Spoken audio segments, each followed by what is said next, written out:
আজকে আমাদের বাড়িতে আমি মাংস রান্না করছি। মা এখন পরিমাণ মতন আরও একটু লবণ দিল, তার কারণ লবণটা একটু কম হয়েছে। এটা কি দিচ্ছ? মশলা, লঙ্কার গুঁড়ো দিয়ে দাও দিয়ে দাও। ঝালটাও কম হয়েছে। আর গ্যাস নেই বলে তাই ইন্ডাকশানে রান্না করতে হচ্ছে। ভীষণ কারেন্ট পড়ে। নেড়ে দেবো আমি,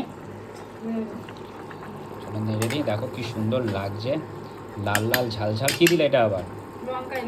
ও আচ্ছা, লাল লাল ঝাল ঝাল মাংস। আর আমার না একটু মাংস একটু ঝোল খেতেই ভালোবাসি আমি। কষা মাংস খেতে অতটা ভালোবাসি না, মানে ঝোল দিয়ে ভাতটা অনেকটা খাওয়া হয়ে যায়। কিন্তু এত ঝোল তো রাখা যাবে না মা। হ্যাঁ, টানিয়ে নিতে হবে।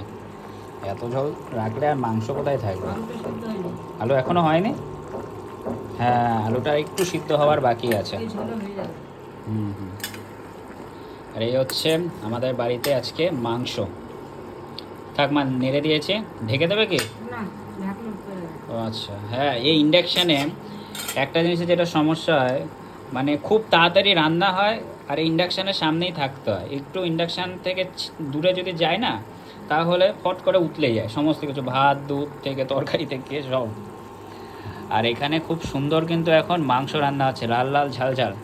কারা কারা মাংস খেতে ভালোবাসো আমাকে কমেন্ট করে জানাও। ফুটছে ভালোভাবে।